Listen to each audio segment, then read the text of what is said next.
What's up everyone, this is Anthony from Anthony's Customs, and for this review we're looking at the kind of SDCC exclusive BOBA FETT. It's not really SDCC because it was also an exclusive over in Europe, but here it is. It comes with this little slip that goes over it, goes around the middle or whatever. I just took that off already because it's a pain in the butt to get off.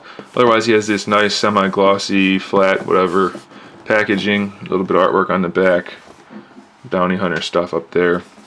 Okay, so let's take a look at this guy. I know I'm a little bit late reviewing this. I'd never bought one for myself. I'm just borrowing a friend's. Bought one for somebody else at Comic-Con, but I didn't think to get a review in there. So here we have him on the inside. Exact same figure that you're going to find at retail in the second wave, except he comes obviously in new packaging and with the Carbonite Han Solo. This figure, as far as I know, has not been taken out of the package yet, so bear with me as I try to do that. I'll point out he does have a stand on the bottom, which is for Han Solo, the Carbonite guy. I'm not going to take the stand out, but that holds it so that it looks like it's floating. And I believe it can also hold it standing straight up-ish. So that's something to note, that it comes with that. Don't forget to take that out. Okay, so a lot of people at first were complaining that Han wasn't big enough. Well, let's see. BOBA stands almost exactly 6 inches taller to the top of his helmet, and looking at Han's feet, Han's actually taller than Boba Fett. The Carbonite thing itself is 6 3/4, and Han is about 6 1/4. So he is at least as tall as Boba Fett. So I don't see how he should be any bigger. I don't think there should be any more border around there. If my memory serves, I'm not the biggest Star Wars fan, but it seems to me that people were complaining over nothing. It looks pretty good. I don't know if it warrants the increased price for the exclusive, but it's still a really nice piece to have, just in the fact that it's a Carbonite Han. So I'm thinking, as far as the collection goes, it's worth having the extra piece. Let's see if I can get it out of the package actually and show you. Okay, here we go. 1 and 2. There we go. Alright. So it's hollow plastic, you know, nothing special, but it's painted well. It does look kind of metallic. It's got the gray, different shades of gray with the dry brushing. Has all the little panels on the side. A little bit of paintwork in there, not too much, but some. And then he's got the final panel on this side with the keypad. So, you know, it's not an excellent piece right there, but it's a decent accessory for sure. And so I think it's probably worth getting the exclusive. Personally, that's just my 2 cents. So then we also have the jetpack, the backpack thing here, the blaster here, and the other blaster here. A little bit of tech specs, kind of like some blueprint type stuff going on there. That's kind of cool. Let's take them out. So like I said, this figure hasn't been out of the package yet. I looked at one at Comic-Con, but I haven't looked at them up close, so we're doing a review where I don't know what I'm talking about until I get there. So the pack has some decent paintwork, not the best battle damage I've ever seen, but it is there, so that's okay. And it does have some detail work in there as well, so I'm okay with that. I don't know, some of you hardcore Star Wars people may not be, but I think for a Hasbro figure, it's pretty darn good. His pistol blaster, single brown mold with some silver paint on it. Probably good enough, nothing special though.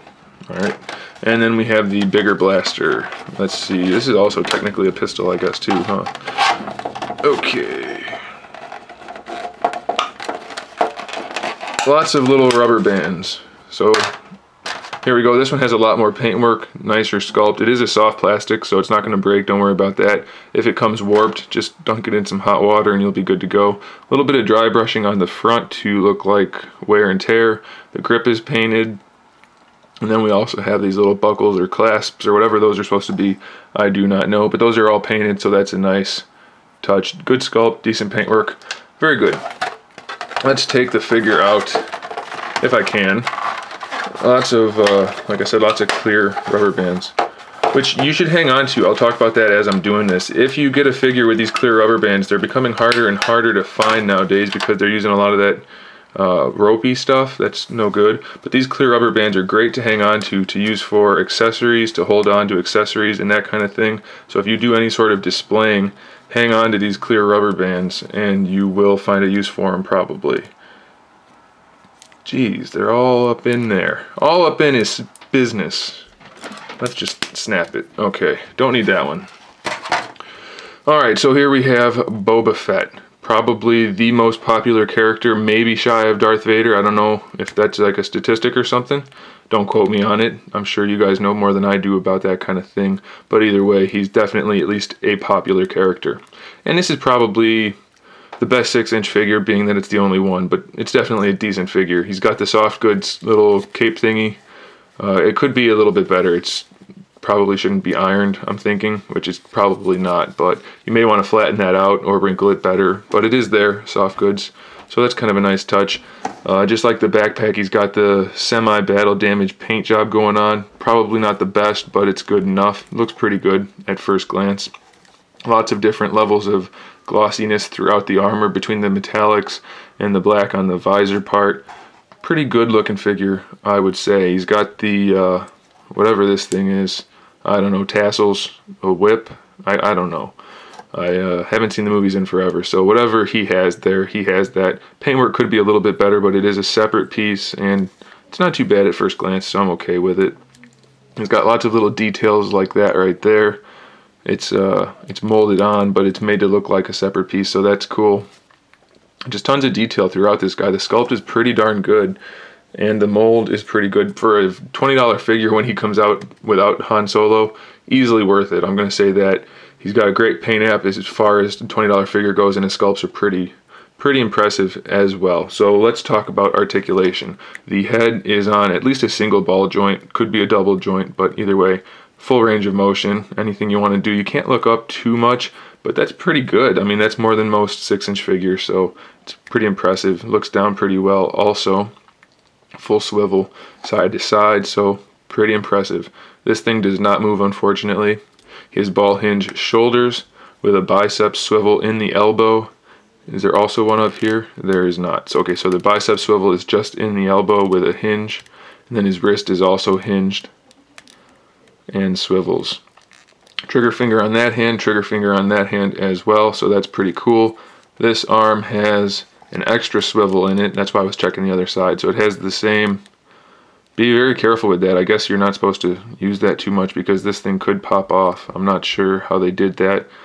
I don't know if that could even be one piece and then they just added the joint in there, but either way, be careful. So the swivel's up here and in the bicep, just be careful with that. Forearm swivel there. Is there one over here? Oh yeah, there is. Okay, so he has the forearm swivel in addition to the wrist. So really, they just chalked this guy full of articulation, so that's pretty good. And then the wrist is the same on this side. It's a hinge with a swivel, so that's pretty good. And then he's got the torso articulation, pretty limited.